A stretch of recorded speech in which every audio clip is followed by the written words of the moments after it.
Today we are with the team from AI Brokers. How are you both? Good. We're good, Awesome, great. awesome. How are you? Thanks for jumping on. I want to get straight into it. I'm going to hand it over to both of you to introduce yourselves and go through your background and your experience, so our audience know who you are and what you bring to the table, and then we can get into AI Brokers. So I'll hand it over to you. All right, perfect. So thanks for having us. Speaking of my experience, I've done my undergrad in finance, then my MBA in finance at Oxford. So this is where I have my financial background from. Then I also had e-commerce shops, a few, starting 2011 or 12. So I have a lot of experience in marketing as well. So finance and marketing. And since 2018 and 19, me and a partner of mine, we were doing pretty much consultancy for stockbrokers, retail stockbrokers, and we were doing analysis for clients all the way from their marketing to the entire life cycle of their clients. So all the way from the marketing to deposits, and then second deposits, third deposits. What's the best way to optimize the process that our clients or our clients were going through? So that's where I'm coming from. That's why I thought that I still think there's a big opportunity here, becoming a stockbroker, a retail stockbroker. With today's technology, there's something that we can do that's very different than what's been done before so far. Amazing, amazing. Yes, thank And you. you want to go Hi, ahead? thanks for having us. So I am Nir Greshler, the CTO of AI Brokers. I'm 40 years old. I have about 15 years of experience in the industry, in the high-tech industry here in Israel, in the fields of mainly artificial intelligence, optimization. I have my 2 degrees from the Technion in Haifa in electrical and computer engineering,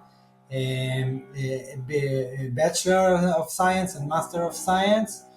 I worked 10 years for the top advanced defense systems here in Israel as a researcher in the fields of planning and developing algorithms for underwater warfare and mission planning and unique analysis methods and all kinds of optimization algorithms. After which I received my master's degree from the Technion, as I said, in the field of multi-agent planning, which is a sub-field of artificial intelligence. Then I started working in General Motors here in Israel as a AI applied researcher in the decision making group in the autonomous vehicle project. I developed a novel optimization based motion planning algorithm as well as high level decision making algorithm based on reinforcement learning.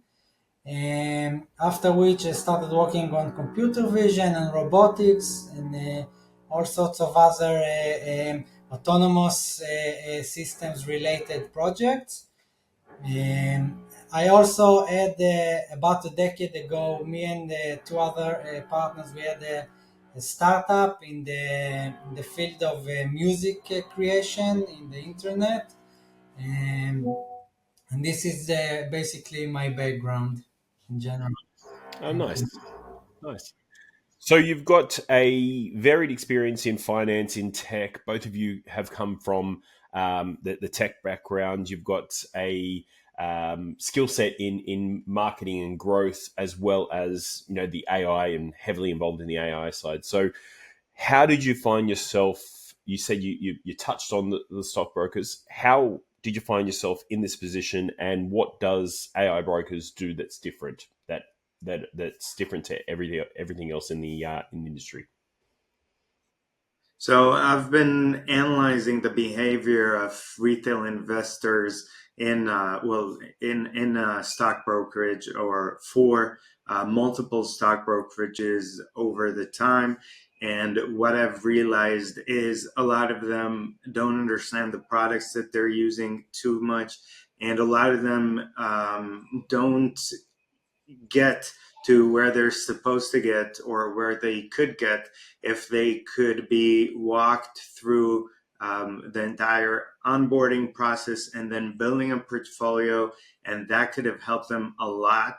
There's a lot of nervousness that's very problematic. So what you see overall is that retail investors, they literally lose money because they don't understand how stock brokerage is supposed to work, in terms of they don't understand what they're supposed to do. So they're getting on a platform, they see a lot of buttons, they see that there's a million different assets that they can invest in. They don't know what to pick, they don't know what's going to be a right decision, and they don't even know what's the right assets that they're looking at. So they're using all kinds of chats on or TikToks to decide on how to build their portfolio. They don't have a consistent plan, and they don't have the, let's say, the mental capacity to sticking to a plan if they have one, when the market goes against them. So what happens is that you have clients that are getting overall, let's say, underperforming the markets very significantly. So basically losing money or making much less money than they could have. For that reason, and by realizing that today, with the entire language models and everything that it can do, I realized, okay, what if we have something that on the, let's say, in the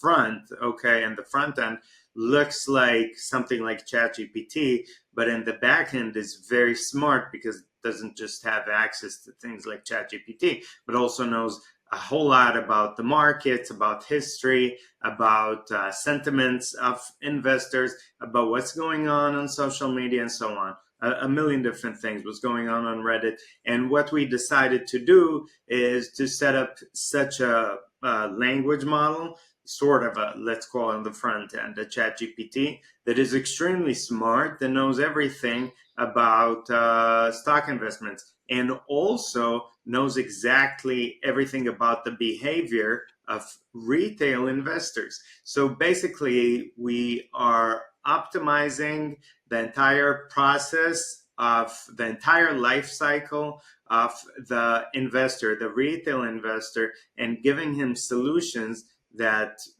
until now they can only Yeah. dream about. So that's something that has never been done before. So do you replace an E-Trade, eToro, Stake, Robinhood, or do you partner with them? No, we replace them outright.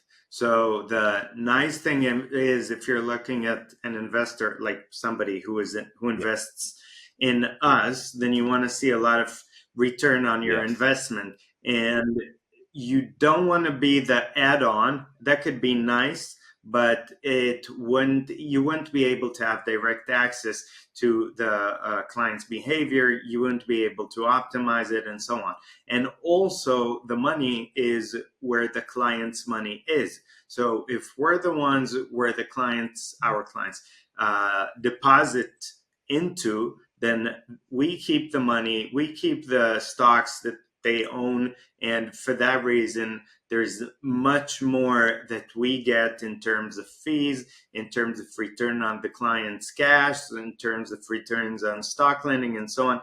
There's so many income streams that we're getting, rather than what you get as if you were an add-on to an existing broker. Okay, that's great, because I do agree with you. The current retail investor market is significantly underserved. A lot of Yeah. people are taking TikTok trades. They're focusing on Reddit groups. They are getting their advice from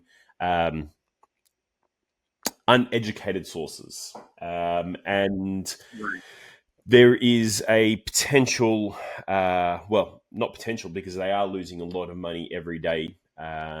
You also see this in panic buying and panic selling, where it affects the market as well on the other end. So having an educated investor, an educated client, is a smart move, not just for the industry but for returns in general. I'll tell you more than that. You're talking about an underserved potential market. If you're talking about the United States, about 65% of all people hold stocks or have a stocks portfolio. Yes. If you're talking about the EU, which is our target market, you're looking at about 15 or 16%. So there's a significant amount or number of clients that could be served by something that we do and currently have no solution.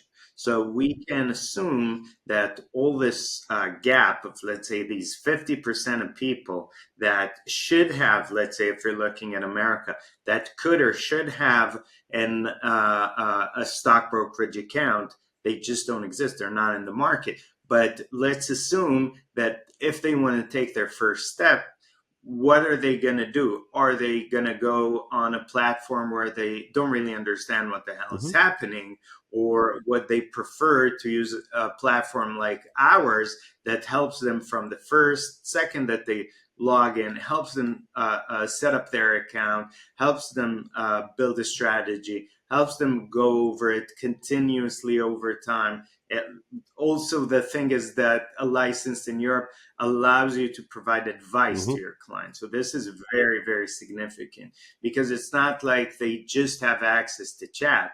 It's that they have access to advice, ongoing advice, mental advice. That's also something that people complain over. You build a plan and then you don't stick to it because you get nervous, and that's exactly what you just said. So there's so much that our clients can enjoy, and there's so much that they can benefit from. So you just touching on that, I was going to ask about the milestones, and you mentioned that you are licensed in the EU. So tell me about the milestones, including your license in the EU that you've achieved to date. So we're not yet licensed. We started the process. It takes a few months. And so that's one thing. In terms of the most significant milestones that we've reached, we already have a product that we're past the friends and family level. We're already letting individuals that are in the target market but are outside our immediate friend circles to play with the product so they can build their portfolio. And that's all in a sandbox, so it's not real money. But people are loving what we're doing. They're telling us, listen, we've never had anything like that with any of the stock brokerage accounts that we've ever had. And they use our product in order to they use it in order to manage their own real portfolios, because right now they can't have our portfolio. And they can't wait for us to go live so that they can buy and invest directly through our platform and potentially benefit from it. That's amazing. So you are now raising capital. How much are you raising, and what's the use of funds for? So we're raising $2 million. Firstly, we need to get the entire licensing part. So this is one cost. But the most significant cost is to have the product in terms of the user experience and the user interface. We need to reach a level from where we are right now, which is sort of a chat-only based platform that's not that's not sexy, that's not attractive, and so on. It's just very technical. So to reach from that into something that's going to look and feel really good. So that's one thing. And the second thing is that on the tech side, we need to make the product significantly smarter all the time. So it's smart right now, but we need to teach it based on more and more data points, we need to make sure that it becomes ever smarter. Mia, you want to touch upon just how you see it from the tech Yeah. side? The next, I just want to say, one start or by two stages. the more general note. Besides what we talked about, that we understand the need of this market, we also believe that we understand what people want in terms of the experience, how they want to experience this product, what they need, and we target all the market. But we understand very good that especially young people, this is the experience they want. This is how they used to do things in other fields, not just in investment. And we believe we can attract them. And with that, we believe we have both the academic experience and the practical experience, as well as very Hmm. high executive capabilities to take this into production. We have a lot of experience of utilizing state-of-the-art technologies and take them into production. And we are working, as I said, both on the experience level, on the front end, how the user experience this technology and how they use it. And of course, the main work is on the back end, the algorithmic part, the artificial intelligence. We utilize both LLMs and other methods such as reinforcement learning and optimizations. We have a lot of experience in that field. And as Oad started saying, we mainly need this capital for development purposes.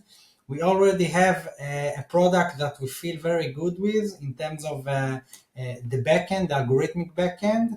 We need to improve the experience very much, the user experience and the UI.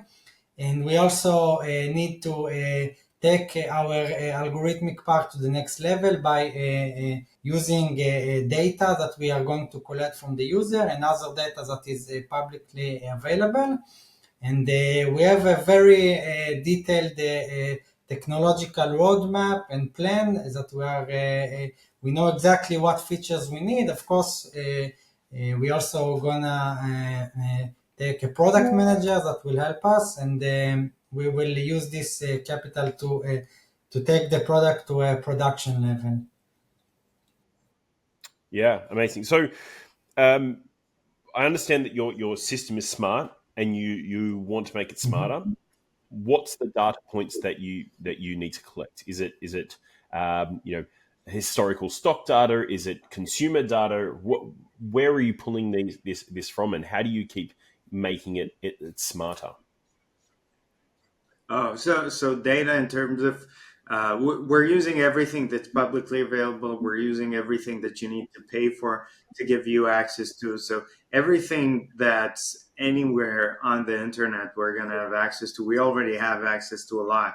So any book that's ever been written, anything that all the language models know, any book that's ever been written, any data that's ever been recorded in the stock market since 1930, um, everything regarding investors' sentiment from social media, from Reddit, from X, from Stockwits, everywhere that people talk.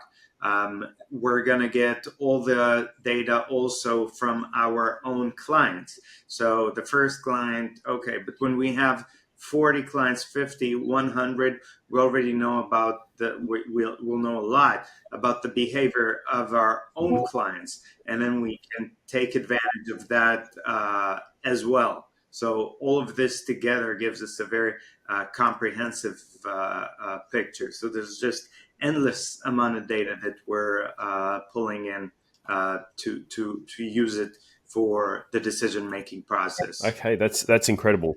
That also gives you because you've already got a solid foundation with a product that is very smart, but there's a long growth. So for investors that are looking at this, this is not just a completed. You're not just investing into what it looks like now. You're investing into the future. And if you look at the if you look at the competitors in the space, nobody is going down that path where they have a smart broker. There's a lot of money to be made out of financial trading platforms. I mean, Robinhood is arguably the biggest on the planet as well, and that's multi-billion-dollar company. And then you've got other platforms like your stakes, your eToros, is it eBroker? And So yeah, you have the broker, you have a yeah, lot of them. The nice thing, by the way, about the EU market, if you compare it to the US or Australia, it's not a winner takes all yeah, type of industry. Because if you're looking at Europe, and that's why I really like Europe, you have 24 different languages, which makes you have 24 different target markets. So let's say on the bad side, you'll think, okay, now I have to do that I have to market to 24 different markets. So that's one thing. But on the flip side, and that's the most important thing, is that you can target one, two, or three specific countries, right? And then get a significant market share there. From there, you can move on. So that's something that's very unique. So in America, let's say if you can't target Milwaukee and say, okay, I'll finish with them and then I'll go to New York. It doesn't work this way. You're either online or offline. So once you're online, everybody sees you. But here, if we go for Poland or for the Netherlands or for the Czech Republic, right? So you can target them, and then in parallel, nobody knows what you're doing. So you can market in one way to Polish people, but a completely different way to Greek people or Spaniards or Swedish people. And that's what we're planning to do. And what you said previously, it's an underserviced market. So there's a huge potential. There's a huge potential growth, and it's like you said, it's not not winner take all, because if you look at the American market, there is so many players, not in the AI space, just in the brokerage realm, and they've all got sizable revenues, and they're growing, and the valuations are huge. You're bringing a product that is playing in that same space, but a completely different offering, and educating the market, providing something completely different. So that is exciting in itself. Yeah, absolutely. Yeah. We're bringing a product that really is going to change everything and is significantly gives the clients, and I have a lot of experience with that, gives the client a significantly different experience. And we really think that by doing that, we're going to get a lot of, clients of incumbents, but also the entire underserved population, which is there's so many people, it's like in the tens of millions that could become clients and have no investment portfolio right now. You're also you're riding the wave that's, as a social demographic, people are a lot more financially savvy. They're a lot more focusing on the future and growing their wealth. So you're riding this change in society. So if you go back, 20 years ago, people weren't thinking about stockbroking. They weren't thinking about building their portfolio. And now, because of the power of social media and the internet, the younger society are very financially conscious, and they're getting into it. So, the space that you're playing in is going to get a lot bigger over the next 10 to 15 years. Yeah, we definitely see that. You look at all kinds of research firms, they're talking about anywhere between 15 to 20 or 25 new accounts that are going to be opened, new brokerage, stock brokerage, retail stock brokerage rather, accounts that are going to be opened in the upcoming 5 to 7 years. So there's a huge growth that's expected to exist very soon. Amazing. I'm not going to take up too much more of your time. Anybody who's watching this episode that wants to find out more, please reach out to my team and we can connect you through to the team from AI Brokers. But thank you very much for jumping on. It's great to chat, and I'm excited to see what you do next. Thank you very much, Daniel. Perfect. Thank you so much. Thank you.